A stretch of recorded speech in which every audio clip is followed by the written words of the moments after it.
Ketika kita jauh dari Allah, mulai naik tingkat kriminal, mulai naik tingkat bunuh diri, mulai banyak orang yang putus asa, mulai banyak orang yang mengeluh, terjadilah krisis sosial. Itu ketika jauh dari Allah. Sejak kapan dalam persepsi kita miskin itu masalah? Di zaman Nabi miskin itu bukan masalah. Masalah itu fakir, bukan miskin. Di zaman Nabi malah berdoa jadi pengen jadi orang miskin. Ya Allah, hidupkan saya sebagai orang miskin, matikan saya sebagai orang miskin, bangkitkan saya bersama orang miskin. Nabi itu cuma bilang, hampir-hampir kefakiran itu menyebabkan orang kufur. Itu teks hadisnya, kadal fakru ayyakuna kufran, bukan miskin jadi kufur. Nggak ada teks kayak gitu. Terjemahan kita yang keliru. Orang miskin itu dekat dengan kekufuran. Nggak ada teks hadis kayak gitu. Yang ada fakir dekat dengan kekufuran. Terus apa bedanya miskin dengan fakir? Miskin itu kurang harta, kalau fakir itu kurang syukur.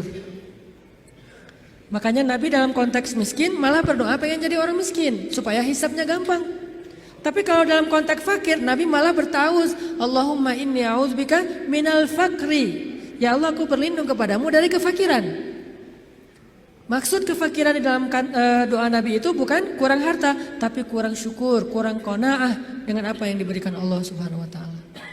Mental. Makanya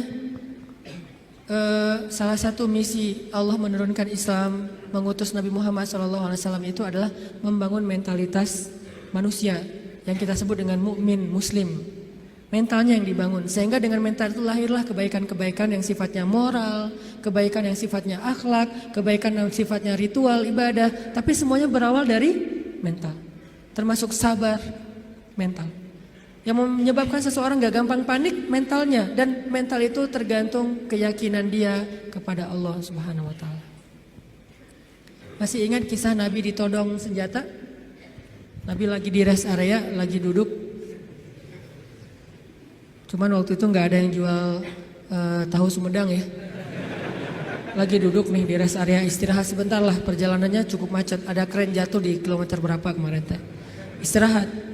Lagi duduk di rest area, jauh dari para sahabat. Biasanya Nabi duduknya itu di antara para sahabat. Kali ini beliau pengen menyendiri. Kenapa pengen menyendiri? Mungkin beliau gak enak mau nolak sahabat yang curhat, gak enak mau nolak sahabat yang ajak ngobrol. Karena sahabat juga kan kalau dekat Nabi curhat, ngobrol panjang lebar, minta selfie segala macam kan. Nah Nabi pengen me time lah, gak pengen diganggu. Kalau udah terlanjur bareng dengan mereka, Nabi itu gak enakan banget orangnya. Kalau udah Nabi boleh curhat enggak? Nabi gak mungkin bilang enggak. Gak ada kata-kata enggak dalam kamus Nabi itu. Yang ada, oh ya boleh, walaupun beliau udah capek banget. Nah akhirnya pengen ngambil me time, gak mau diganggu, sendiri. Sahabat juga pengertian, oh Nabi lagi pengen sendiri, ya udah menjauh. Ternyata itu jadi kesempatan buat orang kafir, musuh yang pengen membunuh Nabi. Dia langsung datang, nodong senjatanya, pedangnya di leher Nabi. Itu pedang yang sangat tajam, kalau ditarik dikit, udah aja langsung Nabi kegorok. Dia todong di leher Nabi, tinggal ditarik doang. Dia bilang, Muhammad, sekarang kamu jauh dari orang-orang yang mengawal kamu, sahabat-sahabat kamu. Kalau saya gorok leher kamu nih sekarang nih, siapa yang bisa nolong kamu? Di situ kelihatan tawakal Nabi itu, gambaran tingkat tawakal Nabi itu benar-benar hakut tawakulih. Kayaknya rasa-rasanya gak ada di antara kita yang bisa tawakal sekeren itu. Tapi setidaknya kita bisa mengambil itu sebagai inspirasi. Ternyata tawakal itu menguatkan mental. Walaupun gak sekuat Nabi memang. Nabi kan di atas rata-rata ya, manusia paling istimewa lah. Siapa yang bisa nolongin kamu Muhammad? Nabi dengan tersenyum melihat ke arah dia, dengan tenang mengatakan, Allah. Saking mantepnya kata-kata Nabi sampai bikin orang itu gemetar, jatuh tuh pedangnya. Kita belum bisa kayak gitu. Ketika kita datengin, Pak saya mau melamar anak Bapak, kamu ngasih makan apa buat anak saya? Allah yang ngasih makan. Astagfirullahaladzim, iya terima. Gak bisa, langsung gemetar tuh orang. Mertua langsung gak bisa berdiri. Mana bisa kita naklukin mertua dengan kata-kata kayak gitu kan. Kemarin aja tadi pagi saya disuruh minta sharing di Mabes TNI aja, saya yang gemetar. Biasanya kan enjoy gitu, ceramah santai dan cari-cari bahan ngebully. Mau ngebully TNI, bayangin. Di depan jenderal-jenderal, bintang 2, bintang 3, ini mau ngebully apa ini? Saya kan mati langkah kalau nggak ngebully ya. Jadi bingung mau kayak gimana. Udah aja kaku nggak jelas gitu, salting pokoknya sampai mereka juga ngeliat ini ceramah atau lagi curhat ya, nggak jelas gitu. Artinya kita tuh nggak punya mental kayak Nabi tuh, menghadapi makhluk aja kadang-kadang keder. Nabi menghadapi orang yang satu-satunya paling memusuhi beliau, udah siap pengen menggal kepala beliau. Coba imajinasikan deh adegan itu, karena kalau cuma baca teks sejarah nggak akan dapat apa-apa. Oh gitu doang, padahal kita juga nggak bisa kayak gitu kan. Bisa nggak kita ketika lewat satu jalan terus digonggong sama guguk misalnya, terus kita santai, kamu dan saya sama-sama hamba Allah, bisa nggak kayak gitu? Sehingga dia langsung melipir, oh ya sorry, salah ngegonggong ustadz ya. Nggak gitu kan? Tetap aja kaget. Walaupun nggak takut, mungkin kaget pasti dengan suaranya nyentangnya. Baru sekali dia bersuara langsung, oh udah gitu jaim-jaim melihat orang ada yang lihat nggak, saya kaget gitu kan ya. Tapi Nabi nggak sama sekali kayak gitu. Dia todong, dan orangnya itu preman. Bayangin tatoan preman yang udah biasa bunuh orang buat dia itu kayak hobi, kayak kita ngopi gitu. Aduh hari ini belum bunuh orang gitu. Jadi sakit kepala kalau belum bunuh orang. Orang kayak gitu tuh nodong Nabi pakai senjata yang udah tajamnya luar biasa, ditarik sedikit langsung udah Nabi bisa kegorok. Nabi menjawab dengan tenang, Allah yang nolong saya. Dia gemetar, jatuh pedangnya diambil balik, ditodongin balik sama Nabi. Sekarang kalau saya pengen bunuh kamu, siapa yang nolong kamu? Kata dia, engkau wahai Muhammad. Nabi tersenyum, diambil pedangnya dikasih lagi kepada dia. Nabi nggak takut dibalikin lagi kayak tadi, nggak, dikasih lagi sama Nabi. Nabi itu orangnya bisa menaklukkan hati orang seketika tuh. Ketemu langsung berubah hatinya kalau hatinya baik. Satu-satunya yang nggak bisa ditaklukkan itu kalau hatinya memang diisi dengan kesombongan, karena itu sudah ditaklukkan oleh setan. Kalau hatinya bersih baik, Nabi bisa membujuk hati orang. Itu keahlian Nabi SAW. Akhirnya dia dapat lagi pedangnya disarungkan, dia jadi malah duduk ditarbiyah sama Nabi. Jadi curhat, saya tuh galau berat ya Rasulullah. Tadi gini sekarang jadi curhat, jadi baper. Gimana nih Rasul, mending saya putusin aja gitu Rasul. Malah cerita tentang masalah pribadi. Nabi kasih solusi, Nabi tepuk-tepuk punggungnya. Ya udah sabar ya, jangan terlalu baper, kan ada Allah. Oh iya ya benar Rasulullah. Saya boleh izin pulang ke negeri saya Rasulullah, buat apa? Saya pengen ngasih tahu ke orang-orang supaya masuk Islam. Agama Islam itu luar biasa. Dia pulang ke kampungnya. Dia ceritakan kepada orang lain tentang pengalaman dia ketemu Nabi, akhirnya berbondong-bondong orang masuk Islam. Kenapa Nabi bisa woles kayak gitu, nggak panik? Pernah juga di kota Madinah, suatu malam ada kedengaran suara dari tengah padang pasir, itu suara paling aneh. Kita nggak bisa meniru, yang jelas ilustrasinya, suara itu bisa bikin orang kayak Umar ketakutan, bayangin. Suara yang bisa bikin orang kayak Umar, kan kita tahu keberanian Umar. Setan aja takut sama Umar kan? Tapi Umar kali ini takut dengan suara itu, coba. Umar lewat jalan misalnya nih depan Pusdai lewat nih, udah style setan gak bakalan lewat jalan situ. Langsung di dalam Google Maps setan itu merah. Jangan ngambil jalan itu, kenapa? Udah merah, lewatin sama Umar. Jadi udah forbidden buat setan.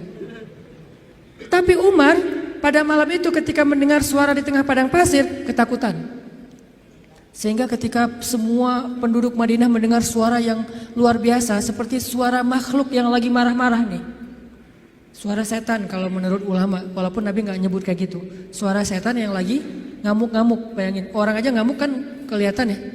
Apalagi setan ngamuk, bayangin. Setan ngamuk, bukan jin, setan. Arti setan tuh jin yang paling premannya jin lah. Tuh jagarnya jin ngamuk, diobrak-abrik semuanya sama dia. Lagi ngamuk nih setan, suaranya luar biasa kayak yang pernah sempat viral di YouTube ya. Gak tahu itu suara apa di dalam perut bumi, terdengar di beberapa penjuru dunia. Entah benar entah editan, saya gak ngerti lah. Yang jelas suara kayak gitu tuh pernah terdengar di zaman Nabi, dan lebih ngeri lagi tuh. Ada yang ngamuk luar biasa. Terus para sahabat berkumpul di Masjid Nabawi. Bayangin, sahabat malam-malam itu keluar dari rumah mereka, pengen cari tahu suara apa, tapi gak ada yang berani keluar sendiri. Akhirnya ngumpul di depan masjid. Udah ngumpul di depan masjid, mereka cari Nabi. Kan rumah Nabi di sebelah masjid. Rasulullah mana? Rasulullah mana? Umar. Terus sekelas Sa'ad bin Abi Waqqas, Abu Ubaidah bin Jarrah yang udah gak takut mati sama sekali. Orang-orang yang pemberani lah. Tapi ngumpulnya di depan masjid karena gak berani keluar sendiri ke tengah padang pasir gara-gara saking seremnya tuh suara. Udah ngumpul, cari-cari Nabi, tiba-tiba mereka ngelihat sosok seorang laki-laki datang dari tengah kegelapan padang pasir. Dia pegang pedang di atas pundaknya, gak pakai baju, cuma pakai celana, badannya bagus. Kalau kita gak pakai baju malu-maluin ya, Nabi gak pakai baju, keren lah. Gak pakai baju, cuma pakai celana, badannya bagus, terus pakai pedang gitu kan bener-bener kayak cerita gladiator atau siapalah Hollywood gitu kan. Naik kuda tuh gagah sendiri dari tengah kegelapan padang pasir sendiri datang, dari kejauhan ditanya siapa, ternyata Rasulullah SAW. Jadi kalau ada yang menganggap Nabi pengecut, banyak bukti Nabi itu pemberani, cuman nggak sok jagoan Nabi teh, nggak konyol. Nabi kalau misalnya berstrategi dalam perang, Nabi ada istilah dakwah sembunyi-sembunyi, bukan karena Nabi takut pada orang Quraisy. Karena kalau Nabi dakwahnya belak-belakan, nggak pakai strategi, terus beliau dibantu oleh Allah dengan mujizat, maka kita nggak bisa niru strategi dakwah Nabi, soalnya kita nggak punya mujizat. Nabi mencontohkan yang paling mudah ditiru, bukan yang paling mudah untuk beliau. Kalau mau, Nabi bisa berdakwah itu nggak butuh Abu Bakar, nggak butuh Khadijah, sendiri aja. Kalau ada Abu Jahal nantang beliau, beliau tinggal bilang ya Allah hancurkan nih orang, langsung mati itu mendadak. Mudah banget buat Nabi. Toh bulan aja dibelah sama Nabi dengan seizin Allah kan. Ketika ditantang Muhammad, kalau kamu emang Nabi coba lo belah tuh bulan. Kalau saya bisa membelah bulan, apakah kalian beriman? Ya, kita lihat aja nanti. Posting dulu pokoknya. Akhirnya Nabi Bismillah ya Allahu Akbar, kebelah bulan, benar-benar kebelah dua. Mereka bilang Muhammad telah menyihir mata kita. Kata Nabi Muhammad, kalau kalian merasa mata kalian yang tersihir, ini hanya halusinasi, coba kita tanya kepada musafir yang sebentar lagi datang dari tengah padang pasir. Apakah mereka melihat malam ini bulan terbelah? Kan gak mungkin saya menyihir orang yang jauh. Ternyata datanglah musafir dari tengah padang pasir lewat kota Mekah, karena Mekah ini salah satu transit juga. Orang-orang langsung berkumpul nanya, apakah kalian melihat kejanggalan di langit malam ini? Ya, kejanggalan apa? Bulan terbelah. Ternyata Muhammad itu adalah Lord of the Ring, bapaknya para penyihir. Bukan kita doang yang disihir, musafir juga disihir. Tetap gak beriman. Nabi itu kalau mau ngandelin mujizat bisa banget, tapi kita kan gak bisa niru. Makanya Nabi mencontohkan yang paling ringan, dakwah itu sembunyi-sembunyi dulu. Jangan terlalu vulgar. Supaya apa? Supaya umatnya gak celaka dengan mengambil langkah-langkah yang sembrono. Nabi itu paling pemberani, cuman gak pamer. Kalian semuanya apa-apaan? Gua paling pemberani. Gak pernah Nabi gitu. Umar, Ali, ketika ada yang nantang kaum muslimin, padahal Nabi itu kalau mau duel sama dia bisa banget. Tapi kan buat apa yang kayak gitu-gitu? Kan ada tuh Amru bin siapa gitu yang orang kafir tuh, jagoan berpedang dalam perang Khandaq nantang. Hal min mubariz, ada enggak cowok-cowok pemberani di sini yang mau duel sama saya? Diam semuanya, bayangin Umar diam. Umar takut enggak? Tapi emang orang itu terkenal sih. Nih yang lagi nantang ini terkenal Umar. Aduh, Amru kan agak mikir nih. Ternyata siapa yang berdiri? Ali masih muda, umur 20-an tahun lah. Ya Rasulullah izinkan saya. Nabi itu kalau mau, Ali emang lo doang yang berani, gue juga berani sebetulnya. Enggak, Nabi mah gak kayak gitu, orangnya tawadu. Ali jangan, aku gak tega kalau terjadi apa-apa sama kamu. Akhirnya Ali duduk. Benar-benar gak ada laki-laki di antara kalian, kata Amru, dia manas-manasin tuh. Ya Rasulullah, mereka menghina kita ya Rasulullah, postingannya tuh gak enak banget ya Rasul. Izinkan saya Rasulullah untuk report tuh biar di blog sama Instagram. Kata Rasul, jangan Ali, nanti kamu ada apa-apa lagi sama kamu. Saya kan gak tega, sayang banget sama kamu Ali. Duduk lagi. Ali itu sebetulnya udah gergetan. Rasul kok gak izinin sih, saya bisa tuh ngalahin tuh orang. Rasul gak percaya banget sih sama saya gitu-gitu. Sampai 3 kali, wah benar-benar kalian ini gak ada yang keren satupun, gak ada cowok sama sekali di antara kalian. Saya kecewa nih datang ke sini capek-capek, gak ada yang berani duel. Kata Amru. Akhirnya Ali, ya Rasulullah, izinkan saya demi Allah, biar Allah yang akan menunjukkan kebesarannya. Akhirnya Nabi diam, membolehkan Ali berangkat. Wah langsung kata Ali, ya Amru, saya mengajak kamu kepada Islam secara baik-baik. Kata Amru, gak ada urusan saya dengan agama itu. Kalau gitu saya ngajak kamu berduel. Kata Amru, saya gak tega membunuh kamu wahai Ali. Kata Ali, tapi saya tega bunuh kamu. Coba, Ali terkenal kan jagoannya Rasulullah kan. Akhirnya tarung, wah tahu sendiri kekuatan pedang Zulfikarnya Ali. Terkenal lah, legend banget lah pokoknya tuh. Ali itu bisa dibilang salah satu petarung legend dalam Islam. Ali dengan Zulfikarnya. Akhirnya tuh orang terkapar, penggal sama Ali dan mati dalam peperangan itu hal yang wajar. Jadi nggak ada urusan HAM-nya mana tuh, hak asasi manusia. Ini perang.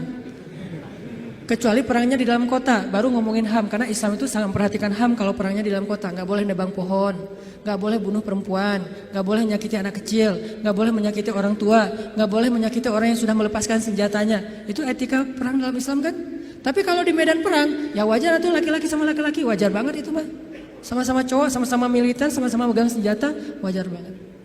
Jadi artinya Rasulullah itu sangat pemberani. Tiba-tiba Nabi datang bawa pedang di atas pundaknya, terus megang kuda, datang gagah banget. Orang-orang pas dari jauh ngeliat siapa, kok pemberani banget.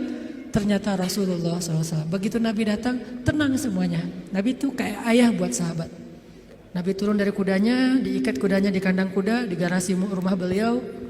Udah selesai markirin kuda, Nabi datang ke sahabat, ya udah ya, udah bubar ya, udah selesai. Kata sahabat, Nabi ada apa sih di luar? Tadi kedengaran suaranya serem banget. Kata Nabi, udah beres. Gitu. Nabi nggak cerita. Saking Nabi bijak. Kan kalau kita mah habis kayak gitu kan ceritanya panjang tuh ya. Wah, gua tadi habis tarung loh sama dia. Kan gitu ya. Nggak bijak banget kita mah. Kalau Nabi bijak, udah beres. Nggak, gua habis tarung. Wah, babak belur lah pokoknya. Dia udah nggak patah kaki, patah tangan. Tadinya tuh dia gaya-gaya nantang gua, nggak tahu siapa Muhammad gitu-gitu kan. Ini anaknya Abdullah, cucunya Ismail, seorang sniper. Ismail kan terkenal sniper ya. Mata Ismail itu turun kepada Nabi Muhammad, mata yang tajam. Salah satu keistimewaan Nabi itu matanya tajam, sehingga beliau itu nggak pernah meleset dari memanah. Cuman kenapa nggak terkenal? Karena Nabi nggak suka manah seseorang yang tidak layak. Nah kita mah cuman manah calon juga nggak kena kan ya. Gagal lagi. Insya Allah nanti saya sharing cara memanah. Nabi itu jagoan memanah, seorang jago main berpedang, lomba berkuda pernah beberapa di waktu Nabi masih ABG nih, belum jadi Nabi, sering lomba berkuda kan, sama Hamzah, Nabi sering menang. Jadi jago kuda, jago manah sambil berkuda itu udah biasa buat Nabi. Cemen lah itu mas, kecil, sepele, kayak kita ngemil doang itu mah. Gak ada apa-apanya buat Nabi. Tapi apakah Nabi pamer? Enggak, udah beres. Gak ada Nabi cerita, wah tadi gua berantem tuh sengit banget sampai 10 ronde loh. Gak ada cerita kayak gitu. Ini menunjukkan bahwa keberanian Nabi SAW bukan hanya karena beliau punya fisik yang ideal, tapi karena punya iman yang ideal. Bilal bin Rabah itu fisiknya gak ideal. Bukan masalah warna kulit, tapi dia lemah. Karena warna kulit itu sekarang bukan lagi ukuran keren gak keren, malah sekarang makin dof tuh kan makin gimana gitu ya. Makin dof katanya makin apa istilahnya? Ya, nggak enak nyebutnya dalam masjid. Nah, Bilal itu mungkin dia orang yang kulit hitam, tapi bukan itu masalah Bilal. Fisiknya lemah. Pernah tarung sama Wahsy, sama-sama dari budak Habasyah, itu nggak perlu satu ronde, setengah ronde juga selesai. Sekali dorong Bilal jatuh langsung nggak berdaya. Saking lemahnya Bilal. Terkenal fisik Bilal itu lemah. Ada yang lebih lemah daripada Bilal, siapa? Abdullah bin Mas'ud. Sampai dijuluki kaki burung belibis. Saking kaki Abdullah bin Mas'ud itu kecil banget, sehingga tendang sedikit langsung jatuh tuh, nggak ada kuda-kudanya Ibnu Mas'ud. Tapi kenapa Ibnu Mas'ud ini bisa membunuh Abu Jahal dalam perang Badar? Kenapa Bilal bisa bertahan seperti gunung Uhud ketika disiksa berbulan-bulan lamanya? Padahal fisiknya lemah, sampai orang-orang kafir Quraisy juga heran. Sekarang siapa yang kuat? Dulu kita pikir Wahsy itu kuat, dulu kita pikir Umayyah bin Khalaf kuat, tapi ternyata Bilal lebih kuat dari mereka semuanya ketika sudah beriman. Lalu ketika mereka bertanya kepada Bilal, ya Bilal, setan apa yang merasuki kamu tiba-tiba kamu jadi orang yang tangguh? Kata Bilal, iman. Bukan setan. Iman yang masuk ke dalam hati saya. Dan itu meneguhkan seseorang. Wathabbit aqdamana. Jadi sabat. Makanya teman-teman, kalau kita mau gak gampang panik, mau woles, mau survive, mau tough menghadapi masalah, mau terisi jiwa kita, sehingga kita selalu punya hope, punya harapan, dan tidak pernah berputus asa. Isilah hati kita dengan iman kepada Allah. Gimana mengisi hati kita dengan iman? Belajar yakin sama Allah. Buat saya agama itu bukan wawasan, bukan sekedar wawasan, tapi agama itu motivasi. Karena kita udah belajar banyak wawasan agama, kalau nggak ada dorongan motivasi nggak beramal juga. Kita butuh motivasi agama. Motivasi akidah bukan ilmu akidah doang. Motivasi fikih bukan cuma tahu hukum fikih.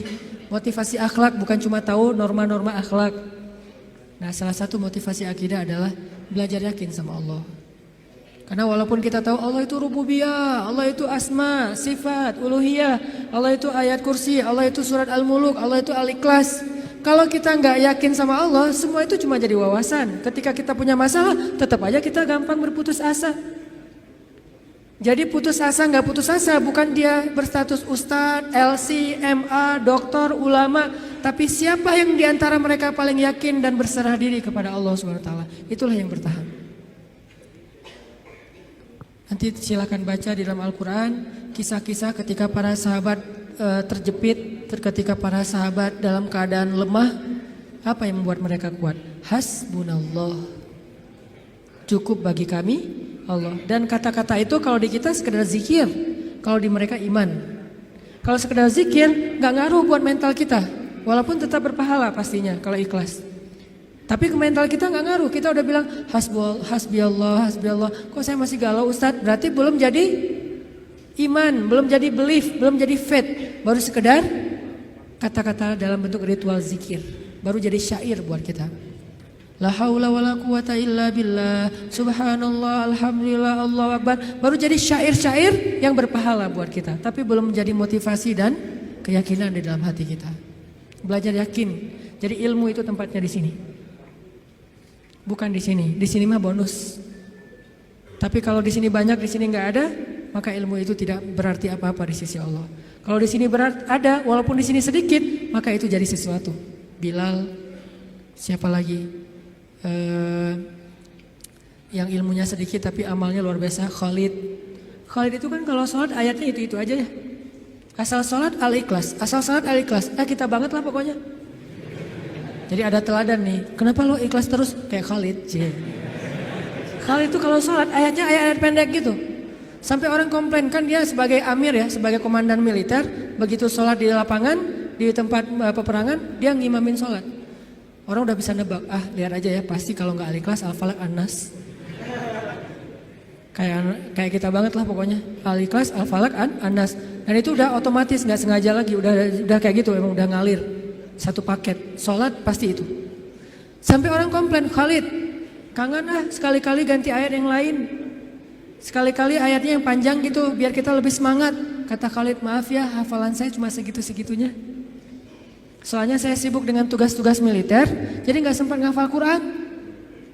Kalau kita tugas militer enggak, hafal juga enggak ya. Kalau Khalid karena sibuk dengan tugas militer, dia sebagai jenderal bintang 4, yang tugas ekspansi militernya tuh banyak banget. Merintis dari awal sampai ke Irak, ke Yaman, ke Suriah, kemana-mana lah.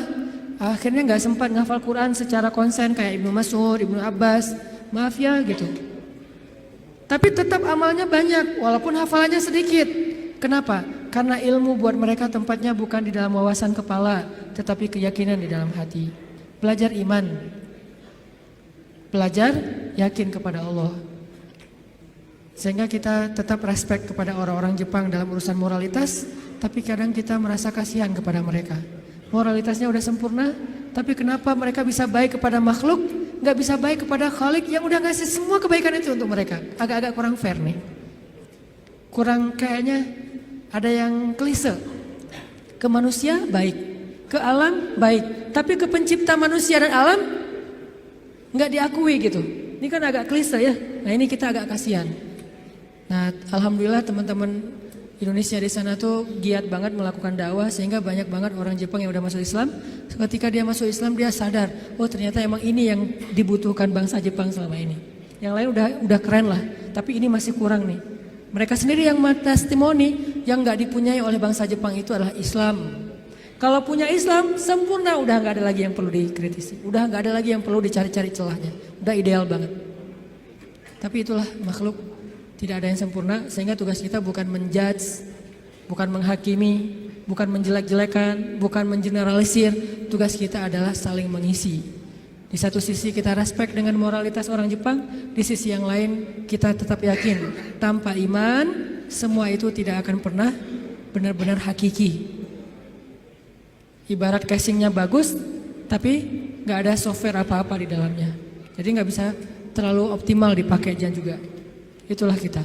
Mudah-mudahan kita belajar juga kepada bangsa-bangsa yang udah modern, tapi mereka disiplin, walaupun mereka nggak tahu teks-teks agama, supaya nggak jadi bumerang buat agama kita, teman-teman. Kalau selama ini mungkin banyak yang ngelihat Islam itu sesuatu dengan sebelah mata, bukan Islamnya yang remeh, bukan Islamnya yang gak sempurna, yang gak ideal. Kita yang belum menunjukkan idealnya Islam kepada manusia. Bisa jadi yang menjelek-jelekan Islam itu bukan orang di luar Islam, kita sendiri tanpa kita sadari. Gimana caranya menjelekkan Islam? Kita mungkin gak menghina Islam, gak menghina Al-Quran, gak menghina hadis, tapi akhlak kita yang gak sabar, sama saja seperti kita menampilkan wajah Islam yang tidak ideal, yaitu wajah kita atau akhlak kita. Ketika kita memakai baju Islam, di situ ada tanggung jawab besar. Kita harus tunjukkan Islam yang indah, Islam yang ideal kepada semua manusia. Saya juga kadang-kadang sedih ngelihat Arab Saudi terutama, karena di situ pusatnya Islam kan. Ketika kita udah sering ke luar negeri, ke Jepang, ke Korea, ke Singapura, kemana-mana gitu yang teratur, pergi ke negeri pusatnya Islam, baru juga sampai di bandara, baru di imigrasi, itu kita udah kayak jomplang banget gitu. Di Singapura imigrasinya, kalau misalnya kita bawa bayi, dikasih jalur khusus bagi yang bawa bayi, biar cepet, nggak perlu ngantri. Terus kalau misalnya kita salah ngantri, dikasih tahu, udah ada yang petugasnya senyum ngasih tahu, dikasih form supaya kita ngisi sambil jalan. Di Jeddah, kita udah ngantri, mereka ngobrol sampai minum teh. Ngobrol berdua, ya kita ngantri nih. Kalau kita agak protes dikit, Pak, saya udah ngantri tadi, dia marah-marah kepada kita. Ini kasihan, bukan Islamnya ya. Orangnya yang tidak bisa menunjukkan betapa indahnya Islam. Nabi gak pernah nyontohin kayak gitu loh. Karena sifat Nabi itu rafah banget. Gak usah orang ngantri, orang baru ngelihat ke Nabi aja Nabi langsung senyum. Berarti mereka telah meninggalkan sunnah Nabi ketika mereka mengangkat slogan-slogan sunnah, tapi mereka tidak menjalankan sunnah itu dengan lebih luas. Padahal sunnah Nabi, teladan Nabi salah satunya adalah dalam urusan akhlak yang luar biasa. Jadi kita kayak mempermalukan Nabi itu. Ngakunya saya teman dekat dia loh, tapi gara-gara akhlak kita nggak benar, tercoreng juga nama dia. Saya anaknya Bapak Fulan, gara-gara akhlak kita nggak benar, nama orang tua kita tercoreng. Kita mengaku umat Nabi, begitu kita nggak sabar, nggak menunjukkan akhlak yang disiplin, bersih, baik, woles, kita seperti mencoreng wajah Nabi yang kita cintai. Kita mencoreng wajah Islam yang kita yakini. Yang lebih berat lagi, kita mencoreng wajah Allah yang maha sempurna, karena kita tidak menjalankan ajaran Allah yang sudah ideal ini. Jadi teman-teman, jangan sampai lagi terjadi kesalahpahaman terhadap agama, terhadap Islam, terhadap Allah. Mungkin bukan salah dia secara murni, tapi karena ngelihat realitas daily dari Muslim dan Jepang. Bukan konsep Islam dan konsep agama Shinto, bukan. Antara Muslim dengan orang Jepang. Ya kita introspeksi diri, berarti kita harus memperbaiki diri lebih lagi dari sekarang, sehingga suatu saat orang akan melihat Islam itu bukan teori, tapi yang didisplay dari Islam itu akhlak. Teori itu main course, tapi appetizernya akhlak. Begitu datang langsung dihidangkan appetizer yang nikmat gitu, akhlak, buah, langsung dikasih jus gitu. Sementara kita appetizernya bukan akhlak, main course, datang-datang langsung nasi goreng, lada gitu ya. Kan orang kaget ya, kasih dulu akhlak supaya oh enak ya, buahnya tuh segar gitu, buahnya tuh manis. Udah selesai appetizer dengan buah-buahan, kasih main course, fikih, ibadah dan segala macam. Nanti closingnya, dessertnya kasih akhirat, kebesaran Allah Subhanahu Wa Taala, ideal. Nah ini tugas kita semuanya sebagai Muslim, sebagai anak muda, sebagai bangsa Indonesia. Semua tanggung jawab itu ada di pundak kita, bukan hanya di pundak ustadz, bukan hanya di pundak ulama. Siap insya Allah? Mudah-mudahan ke depan orang memeluk Islam karena takjub dan respek. Karena tanpa itu sulit bagi kita juga berdakwah. Nanti malah jadi bumerang ya. Kalian ngajarin Islam, tapi akhlak orang Islam tuh gimana katanya. Walaupun Islam tetap ideal, akhlak muslimnya aja yang mungkin perlu diperbaiki. Itu aja teman-teman. Banyak kesimpulan yang bisa kita ambil. Sederhananya adalah yuk belajar lebih yakin kepada Allah, supaya fisik kita lebih baik, hati kita juga lebih baik. Sehingga kalau luar dalamnya udah sama, zahir dan batin, sirah dan sarirah, insya Allah kita menjadi seorang muslim yang kafah, muslim yang ideal. Allahumma ighfir lana dzunubana wa liwalidayna warhamhuma kama rabbayana shighara. Ya Allah, ampunkan dosa-dosa kami ya Allah.